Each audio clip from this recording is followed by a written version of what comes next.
As protests over US drone attacks intensified in the tribal heartland of Pakistan, Gulf News caught up with Imran Khan while the Pakistani cricket star turned politician was traveling from Tank to Dera Ismail Khan on Sunday afternoon.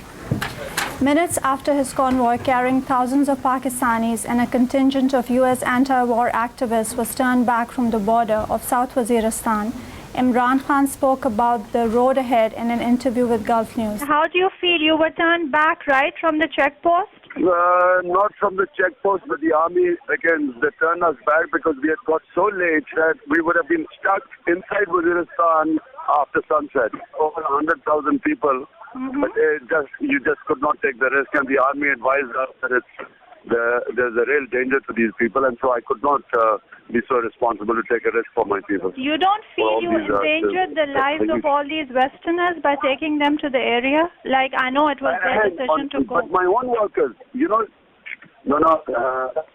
were women with us, and plus they were foreigners.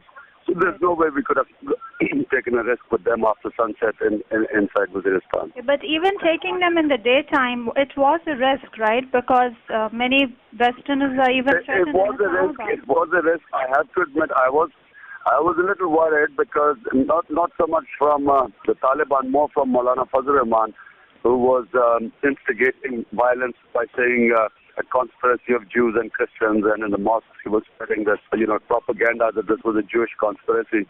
So my only tension was that our foreigners, should not, no harm should come to them. So mercifully, we got out okay. So there's been a lot of talk about all this being a political stunt, and even the TTP, whom you've been advocating for by saying that military operations should end in the tribal areas against the TTP and other militant groups, and also that their negotiations should take place.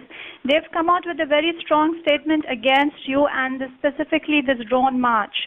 What are your comments on that? Well, look, Farhal, I have never been as wrongly been misinterpreted pro-Taliban. I have always been anti-military operations.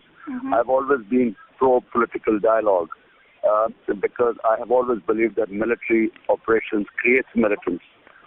Knowing the character of the people in the tribal area, the more collateral damage, the more militants.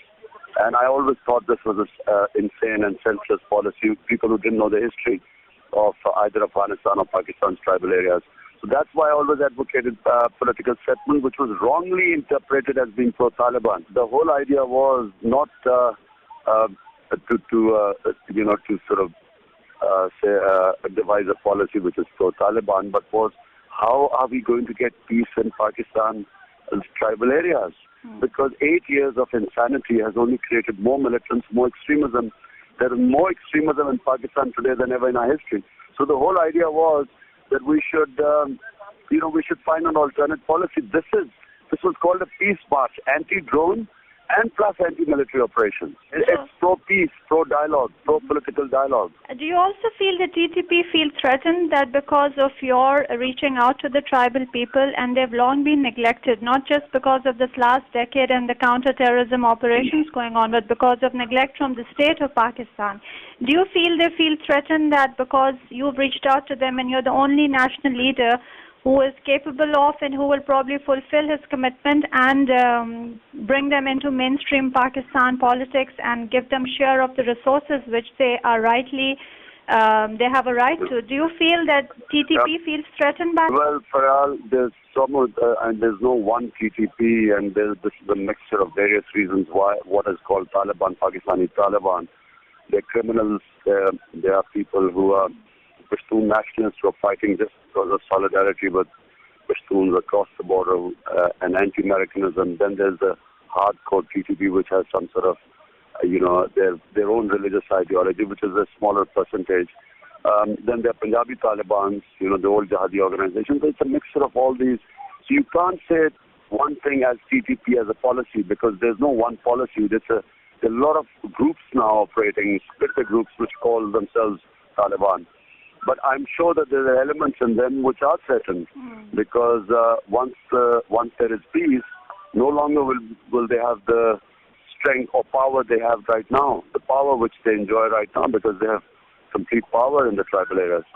Right. Imran, what purpose has the march served, according to you? Like, you've been turned back from the border, Well, but do you feel you achieved your objective? Number one, it has made this an international issue. It's being now debated and talked about all over the world. You know, you look at the sort of attention it's got. No other, never has it had such international attention. And secondly, in Pakistan, the jinx has been broken that, people are scared to hold a rally in GI Khan. Forget about Tank, and the sort of response we got from the people of Tank. The whole town came out to receive us. Remember, Tank and GI Khan is full of tribals internally displaced who 80% of the people in South Waziristan have left the area. Right. So they're mostly in Tank and GI Khan. So the reception we got from them, it was seen to be believed. It was one of the biggest. I don't think there's ever been a reception like that.